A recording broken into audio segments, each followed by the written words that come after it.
Hi అండి. అందరికి నమస్కారం. Welcome to Renu kitchens. అందరు బాగున్నారా? ఈరోజు చేయబోయే రెసిపీ ఏంటో తెలుసా? క్యాబేజీ విత్ శనగపప్పు అండ్ సింపుల్ టేస్ట్ తో సింపుల్ కర్రీ, సింపుల్ ఐటమ్ తో కర్రీ చేస్తున్నానండి. ఎలా చేస్తానో, ఏ విధంగా చేస్తానో మీకు చూపిస్తానండి. రండి చూడండి. నేను ముందు అయితే ఒక కళాయి గిన్నె పెట్టుకున్నానండి. ఇది వేడైంది. ఇందులోనే మనం కొద్దిగా ఆయిల్ వేసుకుందాం. చూడండి, ఆయిల్ వేసుకుంటున్నాను.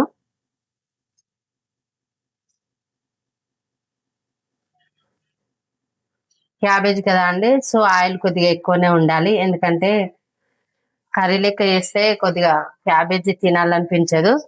సో ఫ్రై చేసుకుందాం మనం. చూడండి, నేను కొద్దిగా జీలకర్ర వేసుకుంటున్నానండి.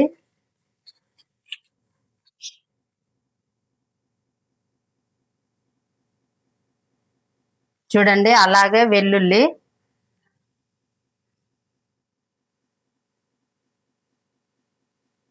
ఒకసారి కలుపుకుందాం.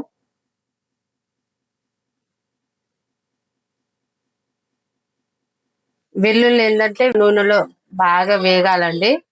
ఎందుకంటే కర్రీ మంచి టేస్ట్ ఇస్తుంది, స్మెల్ కూడా బాగుంటుంది. చూడండి, నేను అలాగే కరివేపాకు కూడా వేసుకుంటున్నానండి. ఇందులోకి పచ్చిమిరపకాయలు, అలానే ఆనియన్స్ కూడా సన్నగా తరుక్కున్నానండి. ఒక ఆనియన్ తీసుకున్నాను.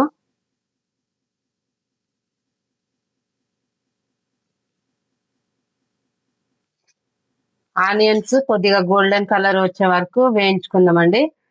శనగపప్పుతో క్యాబేజ్ చేస్తున్నాను కాండి. క్యాబేజ్ తో ఎగ్గుతో కూడా చేయొచ్చండి క్యాబేజ్ కర్రీని. అది ఎలా చేయాలో మీకు నెక్స్ట్ వీడియోలో చూపిస్తానండి. నేను ముందుగా అయితే శనగపప్పుతో చేస్తున్నానండి.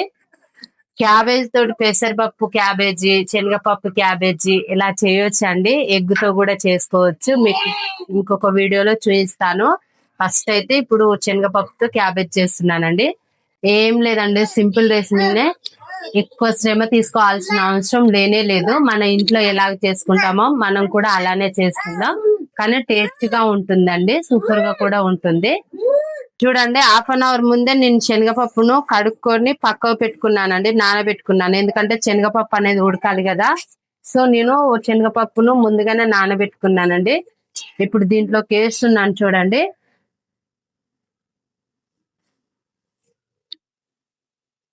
ఈ శనగపప్పుతో ఆలు శనగపప్పు కూడా వండొచ్చండి. ఆలు ఇంకా శనగపప్పు అయితే సూపర్ గా ఉంటుంది. అది కూడా మీకు ఒకసారి చేయించి చూపిస్తానండి.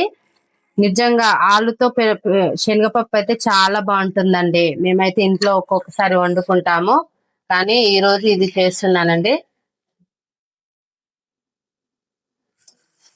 ఉన్న ఐటమ్స్ తోటే మనం వెజిటేబుల్ తెచ్చుకున్నప్పుడు వేరే వేరే వంటకాలు చేసి చూపించాలనుకుంటున్నానండి.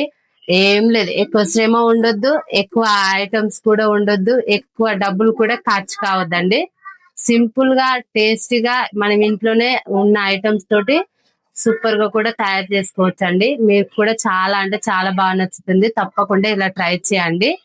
ప్లీజ్ అండి, దయచేసి సబ్స్క్రైబ్ కూడా చేసుకోండి. సబ్స్క్రైబ్ చేసుకుంటే ఏంటంటే నేను చేసే ప్రతి ఒక్క వీడియో అనేది మీకు ముందే అప్లోడ్ అవుతుందండి.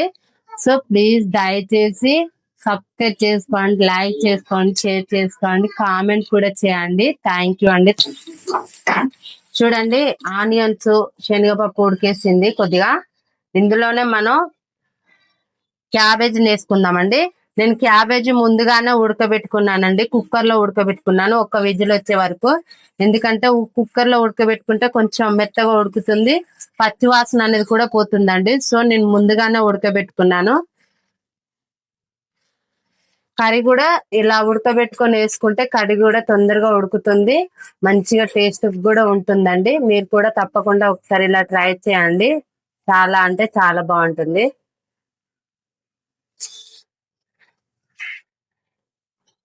చూడండి ఎలా మెత్తగా ఉడికేసిందో క్యాబేజీ. కొంతమంది ఏంటంటే క్యాబేజీ తినడానికి కూడా ఇష్టపడారండి. కానీ మనం చేసే ఐటమ్ బట్టి, మనం చేసే టేస్ట్ ని బట్టి కర్రీ చాలా బాగుంటుందండి. సింపుల్ రెసిపీతో మంచి టేస్టీగా చేసుకొని తింటే ఎంత బాగుంటుందో తెలుసా అండి. క్యాబేజ్ కూడా తినని వాళ్ళు కూడా తింటారండి. తప్పకుండా ఇలా ఒకసారి ట్రై చేయండి. కొంచెం పసుపు వేసానండి. ఒకసారి కలుపుకుందాం. ఇందులోనే కొద్దిగా కారం, కొంచెం ధనియాల పౌడర్ అలా వేస్తున్నామండి.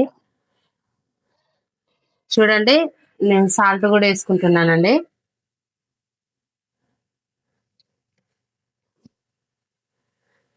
కారం వేసుకుంటున్నానండి. నేను ఒక 2 టేబుల్ స్పూన్ల కారం వేసుకున్నాను.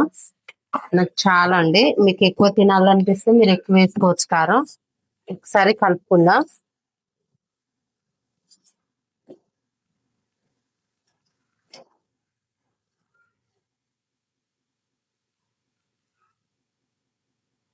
చూడండి, కొద్దిగా ధనియాల పౌడర్ వేసుకుంటున్నానండి నేను. అలానే ఒకసారి కలుపుకుందాం. ఒక 5 మినిట్స్ ఉడకబెట్టుకుని దించుకుంటే టేస్టీకరమైన కర్రీ రెడీ అయిపోయినట్టే అండి. ఇంతే అండి, సింపుల్ గా, ఎక్కువ శ్రమ, ఎక్కువ కష్టం లేకుండా సింపుల్ ఐటమ్స్ తో సింపుల్ గా టేస్టీగా కర్రీ రెడీ అయిపోయిందండి. చూడండి, నా దగ్గర కొత్తిమీర లేక నేను వేసుకోవట్లేదండి. మీరు తప్పకుండా కొత్తిమీర వేసుకోండి, ఇంకా చాలా బాగుంటుంది కర్రీ. కొత్తిమీర వేసుకుంటే అంటే, ప్రతి వంటలో కొత్తిమీర వేసుకుంటే అంటే కర్రీ మస్తు టేస్టీగా, సూపర్ గా కూడా ఉంటుందండి. నా దగ్గర లేక నేను వేసుకోలేదు. తప్పకుండా మీరు వేసుకోండి, నిజంగా చాలా అంటే చాలా బాగుంటుంది. థ్యాంక్ యూ అండి. Thank you for watching. Thank you.